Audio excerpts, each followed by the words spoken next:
You are listening to More Than a Sniff, a weekly podcast of Western States Canine College. I'm Joe, owner and principal trainer here with my colleagues Chris, Michelle, and Shannon. Today, we are going to talk about Chris and I's best friend, and surprised that Chris is actually joining us today. So we're going to talk about life as it relates to finding balance, finding the right timing. And as all of you know out there, I am all about being in the moment when you're training and making sure that you're in the right frame of mind to train. And I think the important piece to this topic today is that you really owe it to your dogs, to your friends, to your kids, to work, to find balance and happiness so that your dog feels that as well. So I'm going to turn the mic over to Chris and to get us started with some questions for Scott, and we're going to get going. Thanks, Joe. Well, yeah, surprise, I'm here. At first, I'd like to introduce who we have here. He's a close personal friend of Joe and I's. He helped us start our businesses. We've worked with him a lot in the past. His name is Scott Temby. He's currently working for a bank. He's a chief compliance officer at a local bank here. And like I said, he's helped us so much in the past and is also a close personal friend of ours, and we're excited to have him in here. So welcome, Scott. Thank you. It's an honor and a pleasure. I really appreciate it. Yeah. So Joe's talking about balance in life with your dogs, with your kids, and we all find balance in different ways.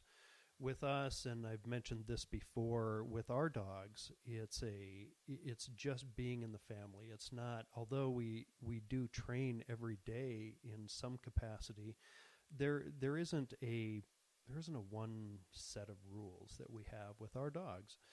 When we get up, usually the dogs are down sleeping in the kids' bedroom, and they come up along with everybody else. Now, the training that is done is out with packs. So sometimes we have board and trains here, and the dogs can communicate with dogs better than we can communicate with dogs. And when you have a balance in your pack, then it's better for a dog that perhaps doesn't have balance to be around other dogs that do have balance.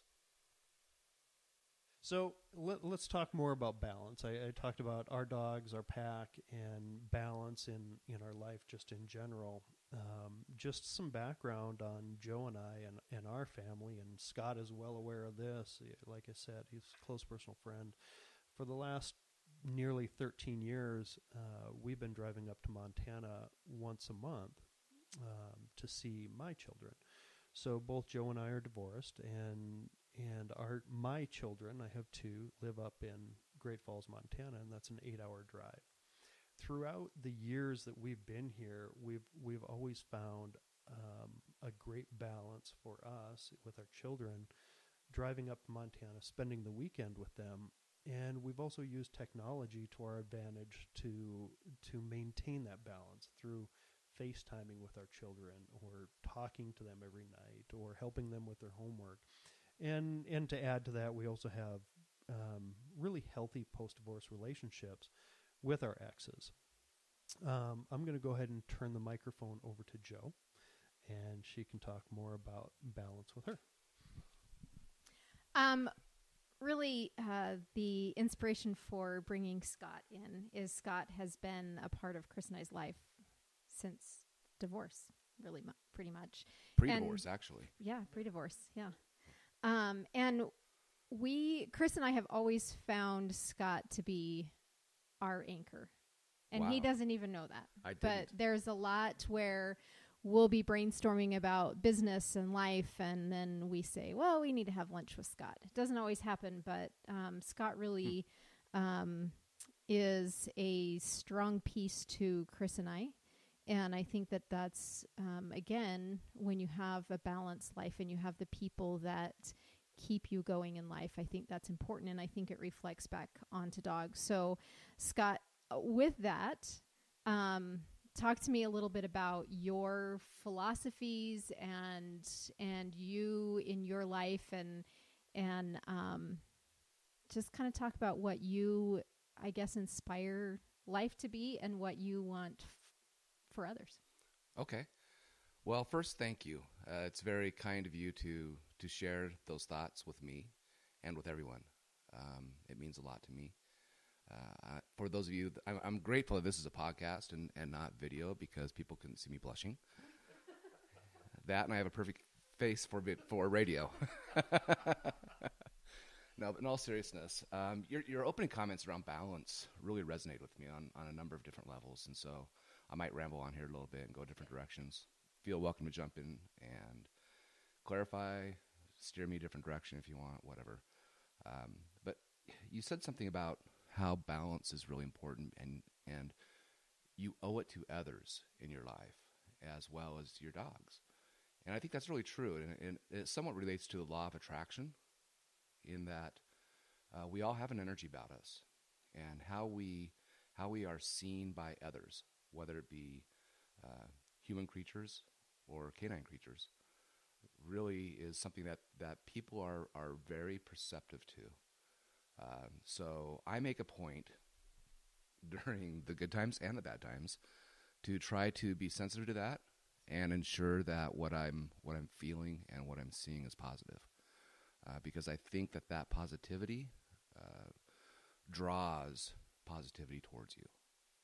And so one of the things I'm trying to do is strike a balance in my life, so that I have the ability to maintain that law of attraction. And it's not because I'm selfish or seeking things for myself, but it's actually just quite the opposite, because I want others to be able to grow from that relationship I have with them. So that's one aspect of it. The other aspect is around relationships. I highly value close personal relationships. The friendship I have with both you and Chris, with others in my life, and even the animals I've had in my life. So I mentioned to Jo and reminded her that I had trained dogs as well at one point in my life, a long, long time ago, in a land very, very far away. And it was nothing that I did as a profession. It was a young boy who was trying to teach his dogs how to bird hunt. And so in doing that, I developed a very strong relationship with those dogs. And I spent many, many hours with them alone, along the river, out in the fields, and became somebody who really respects what's been given to us in the form of those relationships. And so that was kind of the foundation, if you will, of starting to become who I am. I'm easily embarrassed, and it's hard for me to talk about myself. But with that, I also think that there's some lessons that I've learned through this journey of life where things have not gone well, and things have gone well at times. And it's only in hindsight when I sometimes recognize the lesson that comes from that.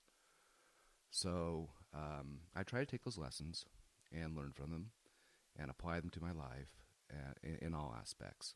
And from there, I'm finally getting to your question. No, it's good. It's good. I've learned that there are 5 aspects of my life that are very meaningful and important that I need to continue to work on. One of them is relationships. Another one is physical self. The third is emotional. And then the last 2 are financial and spiritual.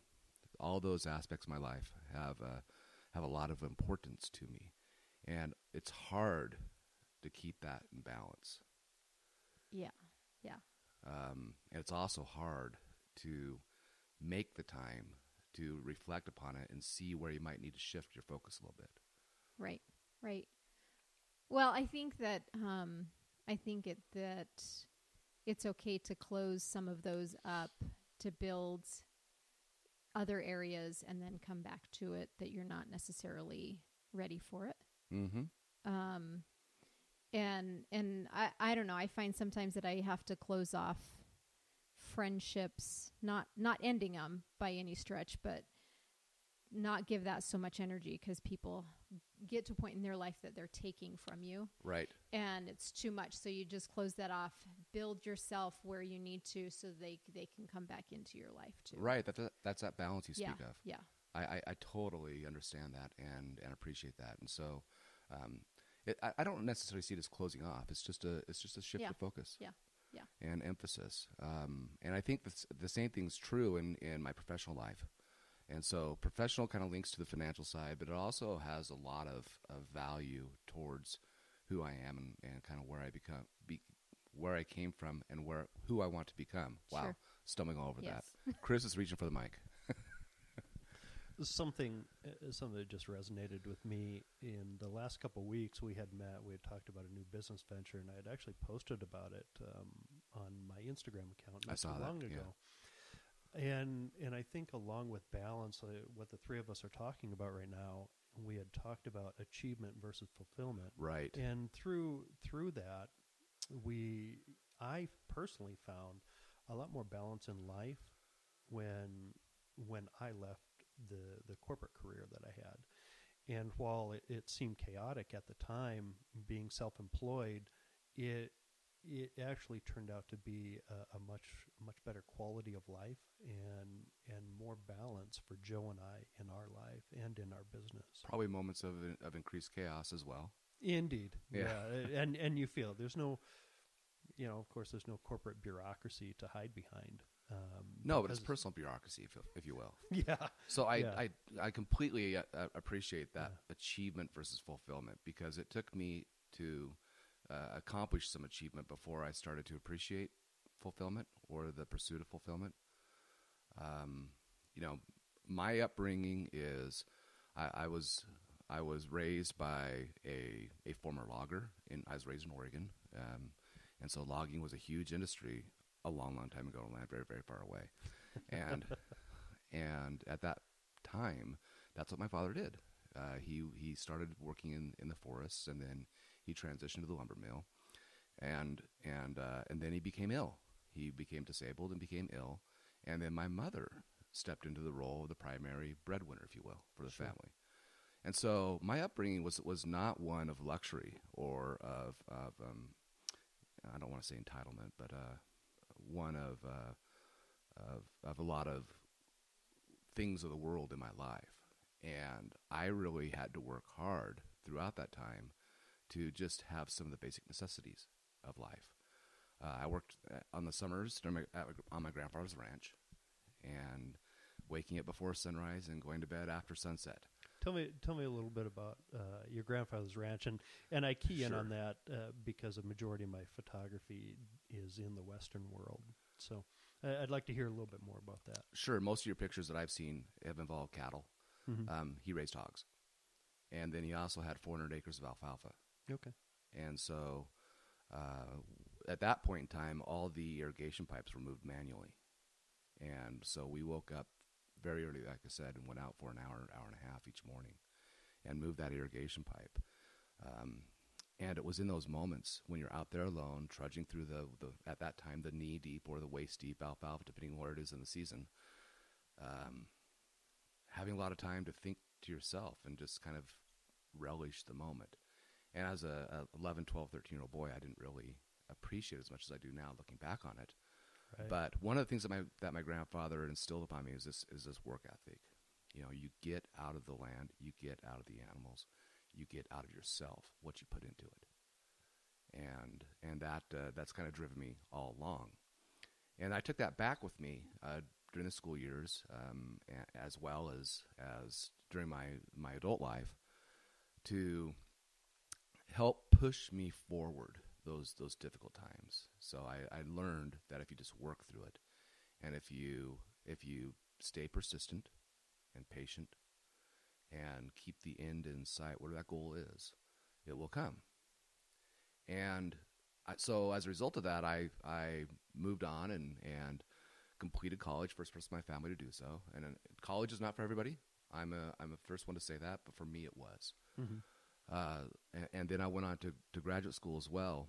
And it was during that time that I was doing it for myself, where college was more of a challenge. My older sister, I'd taken a couple years off during school, and my older sister came and said, Scott, you'll never go back to college. I said, oh, yeah, I will. And so at that point in time, it was more of a personal challenge Uh-huh. that she had posed to me, and it was that stick-to-itiveness that I learned on the ranch that helped me stick to that. Did you say stick-to-itiveness? Stick-to-itiveness, yeah, it's I a like technical that. term.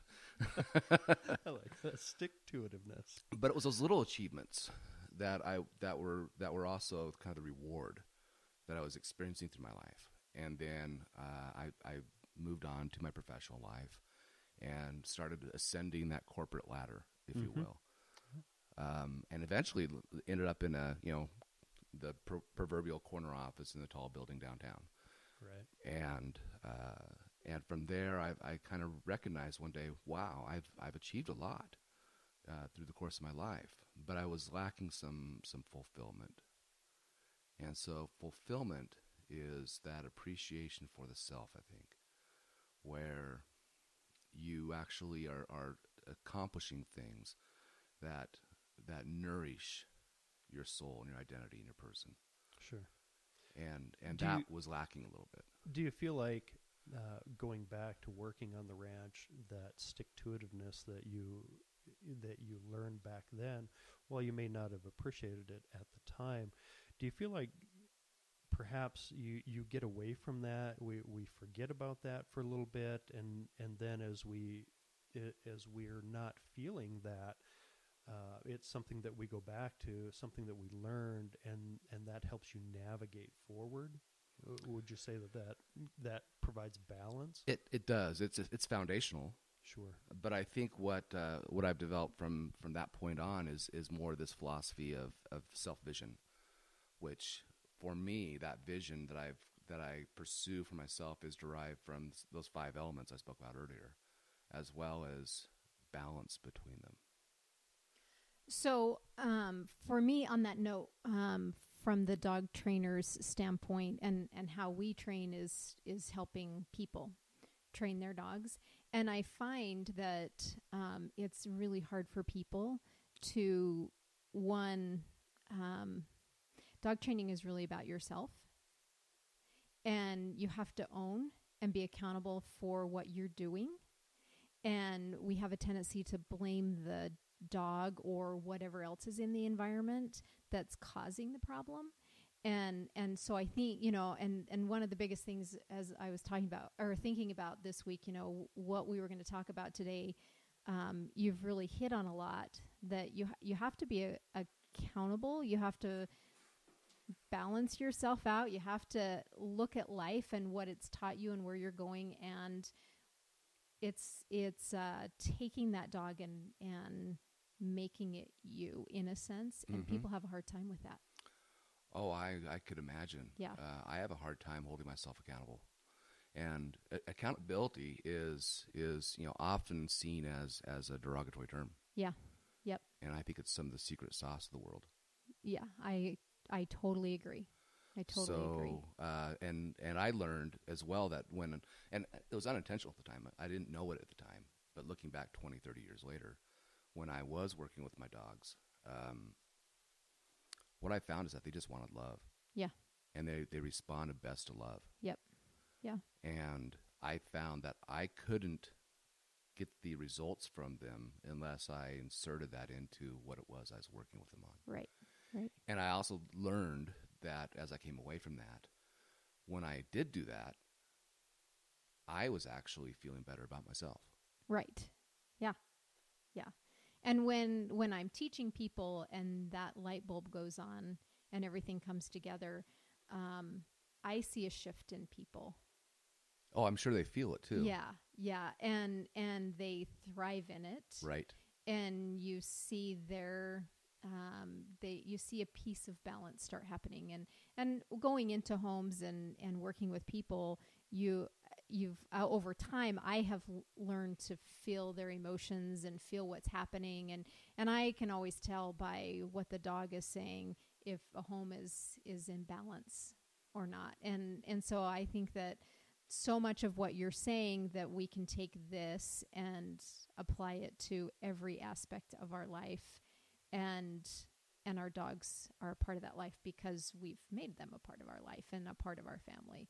And I think that people need to work on themselves a lot to have that happiness or balance or connection with everything that's in our life. So when you're working with the dog's trainer and you see that shift, you see that awareness of responsiveness emerge for the first, second, third time, Mm-hmm. do you make the people aware? I do. Yeah. And then so for myself, I walk through the door sometimes after a long day. Uh-huh. I'm tired, I'm worn down, I'm a little frustrated, and Yep. feeling sorry for myself. Yep. As I think we all do from time to time. Uh-huh. And it's easy to lose sight of that. Yeah. So what are your tricks to help people remember that? Um, I'm turning the interview back yeah, on the this is interviewee. good. I don't know that I can force it onto people. And it has to be a true feeling that they find in that success. And then reminding them that the dog is in the moment with them. And that they can rejuvenate themselves through training to get that back again. So closing the door and the day's over and some days are worse than others and that's dog training, that's work, that's kids, It's that's life, everything, right? Yeah. There's something that I learned, and I'm always working on myself and my brain and not allowing myself to go to places that I don't want to be. And one thing from a podcast, and I can't even remember her name or anything like that, but it stuck with me about, she always talked about allowing those thoughts. Like, it's okay to feel sorry for yourself. It's okay to be there, but only give your brain 5 seconds to be there. And so you count backwards. And by the time you get to 1, you better be moving on to something else and replacing that to where you really want it to be, because our brain has a tendency to go back to where it's static, that's comfortable, that's safe, that's survival. And dogs do the same thing. Like, they'll go into survival mode. And so when you have those thoughts or those feelings or those doubts that you're not going to accomplish something, whether it's dog training or your kids, is just stop and count backwards. Like, it's okay. It's okay. Feel sorry for yourself. I'm going to give you 5 seconds to do that. Or I'm going to give you 5 seconds to be angry, or I'm going to give you 5 seconds to be frustrated. And then you have to stop it and change that. And our mind is powerful enough to do that. So it's what I heard you say, and correct me if I'm putting words in your mouth, is it's AAA. Not only the accountability aspect, but it's awareness. Yep. And then changing your actions. Yeah. Interesting. Yep. Yeah. I think that's great advice, not only for working with the dogs, but working on ourselves. Yeah. Yeah. And I take, Scott, a lot of people say that I love my dogs, and there's a difference between loving and teaching out of love. Mm-hmm. And giving love. Because with our kids, we love them and we teach out of love, but we also, discipline is part of love, and correction is part of love, and failure is part of love. And I think people forget that piece of it. That's I think that's really true. I know it's true for me, and I see my role as a father as being somewhat of the guardrails, mm-hmm. Helping to course correct and steer the kids down that path that I hope is the right one for them. I think the same thing might be true in training, where we're trying to make sure that we're course correcting continuously. And you're right. Even if it's a form of discipline, sometimes discipline needs to be levied in order for that love to be recognized and felt. So just sharing their story, I have a teenage daughter, and during the course of that relationship, there's times where I need to make sure that she understands what the rules are. And it's done, I try to do it in a way to where it's very level and clear and concise and understandable for somebody of that level of development. And she's very bright. But at times I could tell that she was upset, just sitting next to me in the car or whenever. And I reminded her, honey, my role as a father is to sometimes set the rules. And you need those rules because you need that stability. And so, Bandit, that was my dog. Sometimes my role is to set the rules. And you need to understand and appreciate those rules. I think the thought that keeps going through my head is, as Joe, as you're a dog trainer, and really the journey of dog training is more about yourself than it is the dog, and having that balance. As a dog trainer, as a parent, I think just in general, it's our job it's okay to let our kids fail, but it's our job as a parent and as a dog trainer to let our client or let our kids know that it's okay to fail, but not be a failure. Oh, they're two different things. Yeah, they're right. two different things altogether. That, through a relationship, perhaps, our oldest had a relationship. We knew that this individual, it ultimately was not going to be a good end result, and it wasn't. But I felt like it was more of my job to let her experience that, and be there for her on the back end and support her, and know that you didn't make a dumb choice. It's not something that that you have to feel bad about. It's something to recover from. And throughout the kids' life, throughout our dogs, it's the end goal. It's how you get there. It's not that you got an A in school. It's how you got there. It's your dedication. It's your studying. It's your homework. It's everything that goes into that. Right, and I call those experiences tuition. Yes. Sometimes, because we have to pay that price in order to feel and experience and learn from it. And it's easy to lose sight of it when it's happening in that moment. And so, in order to try to maintain that balance, getting back to the original thought here, it's reflecting at the end of the day is when I do a lot of my self-reflection. Mm-hmm. And what did I learn today? What should I have learned that perhaps I didn't? What can I work on? Where are my priorities? Those types of questions. Yep. And going back to the school comment, the pursuit of that A, it's not the A grade. To me, that's important. It's, as I tell my kids and as I tell myself, did I try my best? Yes. Did I put my best effort forward? Because that's personal fulfillment as opposed to just achievement. So achievement is just putting the mark on the scorecard, while fulfillment is doing it for the right reasons. Absolutely right. So, Scott, if you had to sum everything up, and really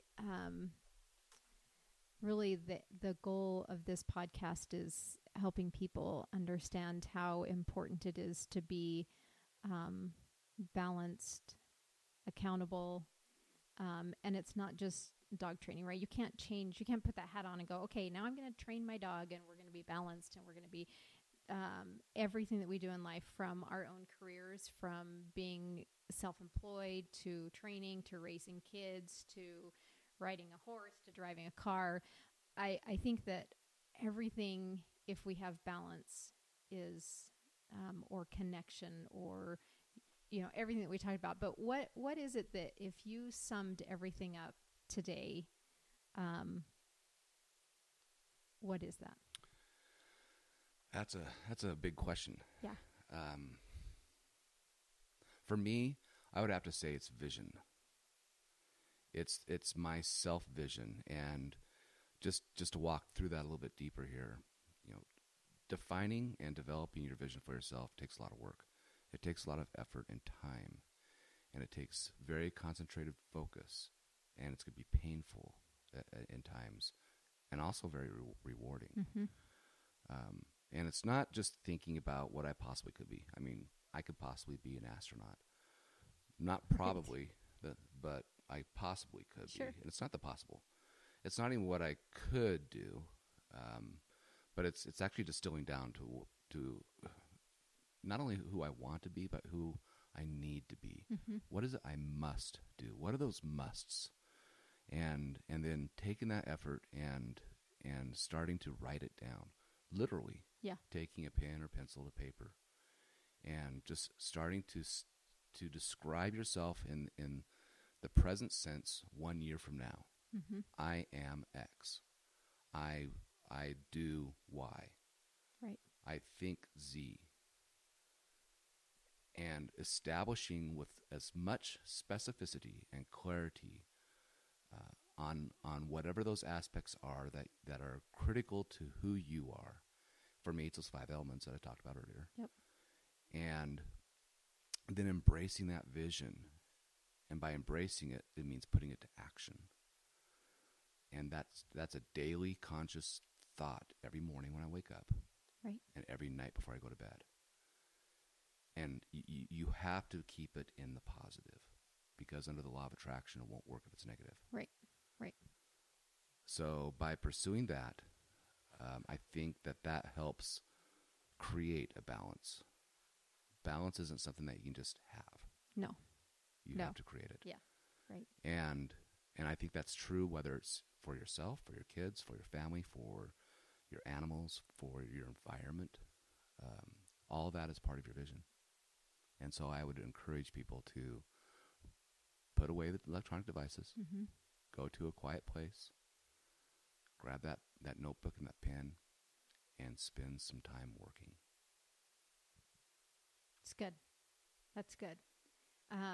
Chris, I'm going to let you sum up your thoughts, and then I will sum up mine. Summing up my thoughts really comes back to, excuse me, one comment that we hear from clients many, many times, and that is, why is a dog so good with you and not with me?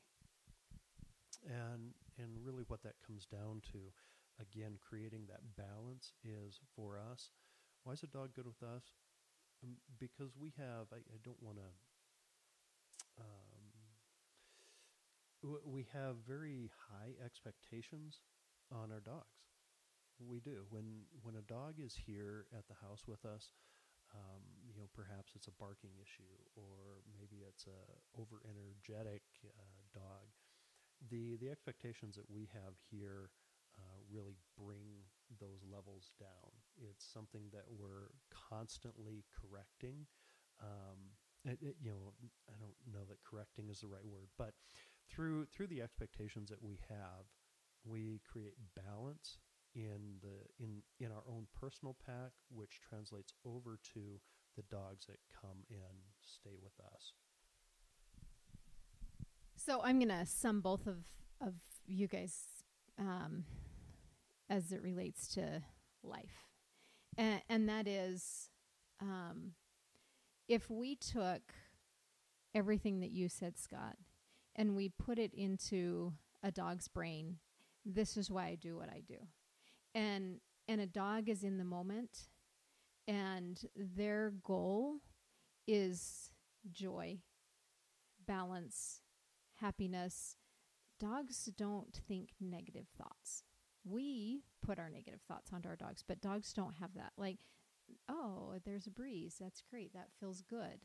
Oh, what's that smell? It's not, oh, somebody pooped over there. It's, oh, what have you been doing, right? So they even take like the worst of, oh, it's, and a dog saying, oh gosh, that dog's sick.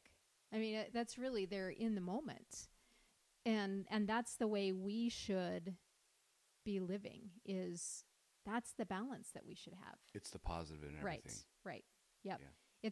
It's that vision. They're living as if they're living 10 years from now. Nothing's going to stop them from being who they are, who that is in that moment. And then bouncing over to Chris as why are dogs good with us or good with me or good, we hear that a lot. Oh, they'll do it. Of course you're here. They're going to be like that. And I think that it comes because we really strive hard to live balanced. We live connected. We live with rules. We live, and it's not always perfect. And sometimes it's just a crappy day, and it reflects on the pack that's here. But we constantly try to live that vision. And I think that reflects on to the dogs. And that's always my goal with training dogs. And the joy of it is, one, here we are. We have this little creature that can be in the moment, and helping people understand that. Just be right here and create the vision of what you want this dog to be in a year. You have to live it right now. I completely agree. And you've used the word a couple times when you speak to the pack. Mm-hmm. I think when you're operating in that environment, it's the pack is expanded beyond the dogs. Yeah. Yes. And I think you meant it in the way that I'm interpreting it, Yep. which is we are a pack Yep. of humans Yes. as well. Yep. Absolutely. Great message. Yeah. Thank you. It's been a Thanks. pleasure being here. Thank you, Scott. Thank you for listening. If you want to know more about us and our services, please visit our website at www.wsk9co.com. And as always, we urge you to get out and train.